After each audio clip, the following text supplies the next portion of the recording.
উজ্জীবিত বাংলাদেশের নিয়মিত আয়োজন জানতে চাই জানাতে চাই আপনাদের সবাইকে সাদর সম্ভাষণ জানাচ্ছি। আমি কবিরুল ইসলাম।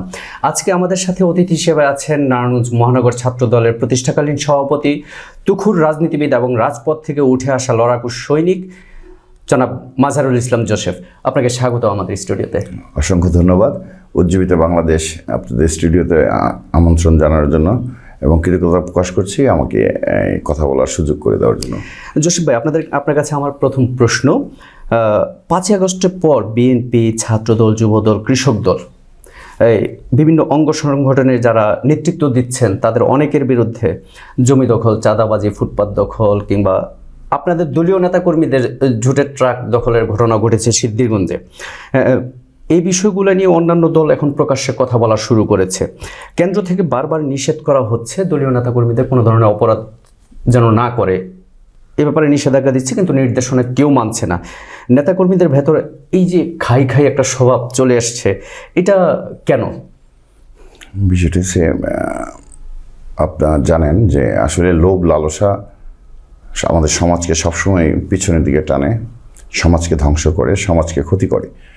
তো অস্বীকার করার কিছু নেই, কিছু ঘটনা তো অবশ্যই ঘটছে এবং আপনার মোটামুটি যারা সচেতন ছিল, আমাদের মতো আমরাও সচেতন ছিলাম, আমাদের অঞ্চলগুলোতে আমরা ওইভাবে কোনো লুটপাট হতে দেইনি এবং আমরা চ্যালেঞ্জ করে বলতে পারি যে আমাদের অঞ্চলগুলোতে আমাদের কখনো চাঁদাবাজি বা কোনো ধরনের অস্বাভাবিক অনৈতিক যে সুবিধা নেওয়ার যে জায়গাগুলো, এগুলো নিয়ে আমরা কাজ করছি। তবে কিছু ঘটনা যেহেতু ঘটছে, এগুলি আসলে ওইভাবে মানে উল্লেখ আপনি কি বলবো, তাদের উচিত তাদের নৈতিক শক্তি বৃদ্ধি করা এবং প্রতিযোগিতা থাকতেই পারে অর্থনৈতিক বিষয়, কিন্তু সেগুলোতে অতিরিক্ত দলের ক্ষতি হয়, এই জায়গাগুলো সবারই সংযত হওয়া উচিত। আর বিশেষ করে যারা নাকি বেশি মাত্রায় যদি কেউ করে থাকে তার ব্যাপারে সাংগঠনিক ব্যবস্থা দল নিবে, এটা আমি বিশ্বাস করি। কারণ আপনারা জানেন যে দল বর্তমান বিষয়গুলোর উপর গভীরভাবে কাজ করছে। জি, আমরা দেখেছি যে জেলা বিএনপির কমিটি, তারপরে জেলা কৃষক দলের যে কমিটি, এই কমিটি বিলুপ্ত করা হয়েছে। জেলা বিএনপির বিষয় হচ্ছে গিয়ে স্পেসিফিক তাদের সংবাদ বিজ্ঞপ্তিতে কেন্দ্র থেকে জানানো হয়েছে, অভিযোগের ভিত্তিতে গঠিত তদন্ত কমিটির সুপারিশ ক্রমে কমিটি বিলুপ্ত করা হলো। এটা কি মানে এই ধরনের এইভাবে কমিটি বিলুপ্ত করার জন্য এই ভাষা প্রয়োগটা, এটা কি জেলা বিএনপির ব্যর্থতা যারা নেতৃত্বে ছিলেন? বিষয়টা হচ্ছে যে যেভাবে তদন্ত কমিটির ভিত্তিতে কথাটা বলা হয়েছে, আসলে এটা এক ধরনের ইন্ট্রোগেটিভ মানে প্রশ্নবোধক। কিন্তু বিষয়টা হচ্ছে যে আসলে আমাদের প্রতিযোগিতায়, আমাদের রাজনৈতিক পদবীর জন্য প্রতিযোগিতা থাকবে, এটা একটা স্বাভাবিক বিষয়। এটার পাশাপাশি যদি আমাদের নেতিবাচক কিছু কাজ থাকে সেটাও যেমন নিন্দনীয়।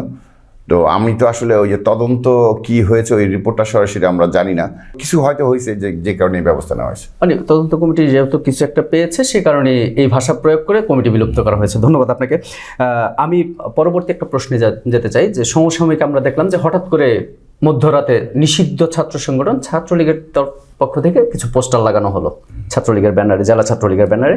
সেখানে লেখা ছিল শেখ হাসিনাতি আস্থা, শেখ হাসিনার ছবি, শামীম ওসমান এবং তার পুত্র অয়ন ওসমানের ছবি ব্যবহার করা হয়েছে। এটা নিয়ে জেলা ছাত্রদলের সাবেক নেতারা প্রতিবাদ সমাবেশ করলো, অন্যান্য ছাত্র সংগঠনও প্রতিবাদ সমাবেশ করলো তুলারাম কলেজে। কিন্তু আমরা এখনো পর্যন্ত মহানগর কিংবা জেলা যুবদলের কোনো আনুষ্ঠানিক প্রতিবাদ দেখতে পেলাম না। এটা কি তাদের ব্যর্থতা? বিষয় হচ্ছে যে পতিত স্বৈরাচার শেখ হাসিনা দেশ থেকে পালানোর পর তার সাঙ্গপাঙ্গ যারা ছিল তারাও পালিয়েছে। এর মধ্যে নারায়ণগঞ্জের রাজনীতিতে আমাদের যে সাবেক এমপি ছিল স্বৈরাচার ওই মানে দোসর, তারা এবং তাদের ইয়েরা যেই কাজগুলি করেছে এগুলি নারায়ণগঞ্জের মানুষের কাছে চরমভাবে নিন্দিত, ঘৃণিত এবং তারা এক ধরনের তাদের রাজনীতির ভবিষ্যৎটা তারা এক ধরনের নষ্ট করে গেছে। তো এখন বিষয়টা হচ্ছে যে আমরা আপনি যে বিষয়টি বললেন যে ওই পোস্টার যেটা হাসিনাতে আস্থা, আসলে এটা এক ধরনের ওই যে স্ট্যান্ডবাজি বা আপনার ওই যে কি বলে মানে অন্ধকারে ঢিল ছোড়ার মতো যে প্রতিক্রিয়া কি হয় এটা দেখার জন্য একটা গোপনে একটা কাজ করছে হয়তো, কিন্তু এটা কোনো আমি আগেও বলছি সুসংগঠিত বা পরিকল্পিত কোনো বিষয় না, এটা এমনিতেই একটা মানে করার জন্য। তো এটা আসলে এর ব্যাপারে আমাদের সতর্ক থাকতে হবে এবং আমি মনে করি এটা ওই যে তুলারাম কলেজ এবং এইসব অঞ্চলে যেহেতু ছাত্রলীগ কাজটা নামে করছে, এই জন্যই ছাত্রদল তাদের প্রতিক্রিয়া বিপরীত মানে প্রতিক্রিয়া জানিয়েছে। যুবদল আসলে ইচ্ছা করলে দিতে পারতো, তারপর প্রয়োজন বোধ করেনি হয়তো, কারণ ছাত্রদল এখানে প্রতিক্রিয়া দেখাইছে। আচ্ছা, খুব সুন্দর টেকনিক্যালি উত্তর দিয়ে আপনি যুবদলকে বাঁচিয়ে গেলেন। আমরা আরেকটা বিষয় জানতে চাই, আপনি নারায়ণগঞ্জ মহানগর ছাত্রদলের প্রতিষ্ঠাকালীন সভাপতি ছিলেন। ছাত্রদল থেকে অনেক প্রভাবশালী নেতার পরবর্তীতে উত্থান হয়েছে নারায়ণগঞ্জ জেলা বিএনপিতে। গত কিছুদিন আগে নারায়ণগঞ্জ মহানগর ছাত্রদলের কমিটি বিলুপ্ত করা হলো। এখনও নতুন কমিটি দেওয়ার কোনো পাইনি আমরা। এতে করে কি নতুন নেতৃত্ব তৈরির সংকট দেখা যাবে কিনা, আপনি কি মনে করেন? বিষয়টা হচ্ছে যে আসলে কেন্দ্র থেকে যে সিদ্ধান্ত দেওয়া হয় সেটার আসলে সরাসরি বিরোধিতা করার সাংগঠনিক কোনো সুযোগ থাকে না। এক, দুই হচ্ছে যে আমাদের রাজনীতিগুলো আসলে হচ্ছে বিএনপি যে অঙ্গ সংগঠন যুবদল, এদের প্রচুর আমাদের নেতৃত্ব এবং লোকজনের অনেক লোকজন এখানে। আমাদের আসলে ওই যে যার যার গ্রুপ ওয়াইজ এইটা করা হয়, কিন্তু ওই মানে আপামর বা ওই যে সবাইকে নিয়ে যে কাজটা করা হয় না, এই জায়গাতে আমাদের নীতি নির্ধারক যারা আছে তাদের যাতে ভবিষ্যতে এই বিষয়গুলি, যেমন আমরা অতীতেও দেখেছি, আমরা যদি একটা জায়গাতে একটা সেক্টরে মহানগর বা জেলা একটা সেক্টরে একটা দলের মধ্যে যদি 5-6টা গ্রুপিংও থাকে, ওই প্রতিনিধিত্ব অনুযায়ী কমিটিগুলি করা হতো। কিন্তু এখন বর্তমানে ওই বিষয়টাকে ওইভাবে গুরুত্ব হয়তো বা তারা সময় বা বিভিন্ন কারণে দিতে পারছে না। তাই আমি আশা করব ভবিষ্যতে এটা একটা সমাধান হবে এবং সবাইকে কাজ করার সুযোগ ওইভাবে তৈরি করা হবে। ধন্যবাদ।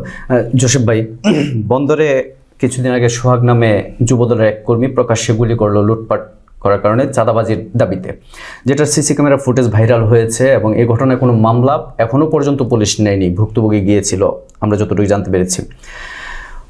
ওই সোহাগ আপনার কর্মী, এরকম একটা রিউমার বাজারে ছড়িয়েছে যে ও আপনার সাথে রাজনীতি করে। আসলে বন্দরে কিছু একটা ঘটলে আপনার নামটা উঠে আসে ওইখানে, মানে এই ঘটনাকে আপনি কীভাবে দেখছেন? বিষয় হচ্ছে সোহাগ আমাদের 22 নম্বর ওয়ার্ড যুবদলের প্রেসিডেন্ট এবং আমার সাথেও কাজ করেছে। কিন্তু ঘটনা হচ্ছে আপনি ব্যক্তিগত কোনো, যদি আপনি অন্যায় করেন, ব্যক্তিগত কোনো অপরাধ করেন, সেটা কখনই দল আপনাকে সেটা সমর্থন করে না, স্বাভাবিক। এটা একটা বিষয়। তো আমি আসলে এই বিষয়টা কি বলবো, যদি কেউ অন্যায় করে থাকে তার ব্যবস্থা নেওয়া হোক, আর যদি অন্যায় না করে থাকে তাহলে সেটা যেন সাবোটাস না হয়, এটাই আমার কথা। সামনে হুঁশিয়ারি সমিতির ইলেকশন, এই ইলেকশনে আমরা দেখলাম যে বিএনপির 2টা প্যানেল দাঁড়িয়েছে। সেখানে একাধিক আওয়ামী লীগের অনুসারী বলেন, ওসমান পরিবারের অনুসারী বলেন, প্রার্থীরা 2টো প্যানেলে আছে। যে 2টা প্যানেলের নেতৃত্ব দিচ্ছেন বিএনপিপন্থী রাজনীতিবিদরা। এই যে এটা কি প্রার্থিতার সংকটের কারণে ওসমান পরিবারের দোসরদের নিয়ে আবার প্যানেল সাজানো, নাকি নিজেদের সুবিধার জন্য, কি কারণে? বিশেষ আমি হুঁশিয়ারি সমিতি পরিবারের একজন, আমার পিতা, আমার জ্যাঠা, এরা হুঁশিয়ারি সমিতির নেতৃত্ব দিয়েছেন। তো আমরা ওইবার এই বিষয়টা আমরা ওইভাবে খেয়াল করিনি, যে কারণে আমার সত্য কথা বলতে আমরা রিনিউ বা করি না, যে কারণে বর্তমান কারেন্ট ভোটার আমি নাই, কিন্তু আমরা এটাতে আছি, এটাতে চেষ্টা করলে হতো। যাই হোক, বিষয়টা হচ্ছে আসলে কি, আমাদের সব কিছুতে একটা প্রতিযোগিতা থাকবে। আমাদের জুলাই বিপ্লবের ফলশ্রুতিতে আমরা কি স্বপ্ন দেখছি, যে কোনো জায়গায় একটা প্রতিযোগিতা থাকবে। প্রতিযোগিতার মাধ্যমে, যেমন আপনি দেখেন হুঁশিয়ারি সমিতির নির্বাচন এর আগে প্রায় 1 যুগের উপরে দীর্ঘ একটা সময় আপনার কোনো ভোটাধিকারের ছিল না, মানে অধিকারটা ছিল না, কেউ ভোট দিতে পারেনি। এক ধরনের সিলেকশন, হ্যাঁ, এক ধরনের একক প্যানেলে এগুলি। এইবারই সর্বপ্রথম আপনার একটা ভোটের ব্যবস্থা হলো। প্রথম দিকে আমরা যা শুনতেছিলাম যে এবারও ওইভাবে এক ধরনের কু করে নিয়ে যাবে বা এরকম একটা পরিকল্পনা ছিল। পরবর্তীতে আমাদের উদীয়মান ছেলেরা, ছাত্রদের সাবেক ছাত্র নেতারা এবং মোটামুটি নিয়ে আসলো। তবে আসলে প্যানেল তারা কিন্তু অনেক সম্ভাবনাময়। আপনি যদি একটু খেয়াল করেন যে আমাদের বিসিকে প্রায় আপনার 70-80টার মতো প্লট, যেটা হুঁশিয়ারি সমিতির ছিল, সেটা পর্যায়ক্রমে লুটপাট করা হয়েছে, বিভিন্ন জনকে দেওয়া হয়েছে। আপনি যদি খেয়াল করেন, আমাদের রূপগঞ্জে প্রায় 800% উপরে হুঁশিয়ারি সমিতির একটা সম্পদ আছে, যেটা পরবর্তীতে আর আপনার আপডেট করা হয়নি। আপনি যদি দেখেন ওই যে চর, আমাদের ওই যে ইয়েতে, হ্যাঁ, বন্দরের ওই চর অঞ্চলে একটা হুঁশিয়ারি সমিতির একটা বিরাট একটা প্রপার্টি আছে, সেগুলো আর ওইভাবে আপডেট করা হয়নি। সেখানে দেখা গেছে হুঁশিয়ারি সমিতির জায়গাতে সেলিম ওসমান আরও অনেককে বরাদ্দ দিছে, যেটা অনৈতিক হয়েছে আমরা মনে করি। পাশাপাশি আপনি যদি দেখেন হুঁশিয়ারি সমিতির এই আপনার যেই নিবন্ধন বা রিনিউর যেই জায়গাটা, সেখানে আপনার যদি আপনার হয়, মানে কত প্রায় 2700 মানে অনেক বেশি, যে আপনার রিনিউ করতে যে টাকাটা খরচ হয় তার থেকে অনেক বেশি রাখা হয়। এরকম অনেক ব্যাপার আছে। আপনি যদি দেখেন আরও গভীরভাবে দেখেন, বিসিকের অংশ হিসেবে হুঁশিয়ারি যে মানে ইন্ডাস্ট্রিটা, এই হুঁশিয়ারি ইন্ডাস্ট্রিতে একটা করগুলি নিম্ন পর্যায়ে করার কথা, কিন্তু এখানে কিছুই করা হয়নি। আদতে আমাদের যারা হুঁশিয়ারি সমিতিতে আগে যারা মানে নেতৃত্ব দিয়েছেন, তারা হুঁশিয়ারি সমিতির স্বার্থগুলি নিয়ে ওইভাবে কাজ করেনি। তারা এক ধরনের মানে কি বলে, মানে হেলামানি করে গেছেন, কিংবা ব্যক্তির পূজারি ছিলেন। বিশেষ করে আমি বলবো যে প্রতিযোগিতার বাজার, আপনি যদি একটু ঠান্ডা মাথায় আন্তর্জাতিকভাবে দেখেন, আমাদের বিগত সরকার আপনার সুতা তুলা আমদানির বিষয়ে যেভাবে ভারতমুখী করেছেন, এটাকে আপনার বাংলাদেশে আমাদের হুঁশিয়ারি ইগুলি, আমাদের নারায়ণগঞ্জ অনেক পুরনো একটা জায়গা, আদি একটা জায়গা, কিন্তু আমাদের এখানে কলা কৌশলগত আরও অনেক ডেভেলপ করা, উন্নতি হওয়ার কথা ছিল, কিন্তু আমাদের সরকার যারা ছিলেন তারা ওইভাবে এটা কাজ করেননি। তা আমি আশা করি যে নতুন নেতৃত্ব, আজকে আমি একটা মিটিংয়ে ছিলাম ওদের সাথে, ওরা যে প্রতিশ্রুতিগুলি দিল, ভোটারদের ভাবা উচিত, কারণ নেতৃত্ব যদি সম্ভাবনাময় হয় তাদের নিয়ে কাজ করা উচিত, তাদেরকে পাশ করানো উচিত। আমরা হচ্ছে নতুন নেতৃত্বে যারা আসবেন তারা যেন হুঁশিয়ারি স্বার্থ সংশ্লিষ্ট কাজগুলা করেন। ভবিষ্যতে কোন জায়গাটায় দেখতে চান নিজেকে? আসলে আমি বিশ্বাস করি যে আমি কাজের মানুষ। আমি ছোট মানে কি বলে, আমি কলেজ লাইফ থেকে সাংগঠনিক কাজ করি। আমি কাজ করতে থাকি, এটা আসলে এখনও আমার ভাবার বিষয় না। আমি কাজ করতে থাকি, সময় যদি মহান আল্লাহ তাআলার কোনো ইচ্ছা, মানে ওনার মঞ্জুরি থাকে, জনগণ বা আমার দল সেটা সময় মতো বলবে, আমি এই বিষয়ে কিছু বলবো না। ধন্যবাদ মাজারুল ইসলাম জোসেফ আমাদের স্টুডিওতে আসার জন্য। ধন্যবাদ জানাচ্ছি আমাদের দর্শক এবং পাঠকদের। ইনশাল্লাহ পরবর্তীতে আবার নতুন কোনো এপিসোডে দেখা হবে আপনাদের সাথে। সে পর্যন্ত সবাই ভালো থাকুন। ধন্যবাদ সবাইকে। ধন্যবাদ।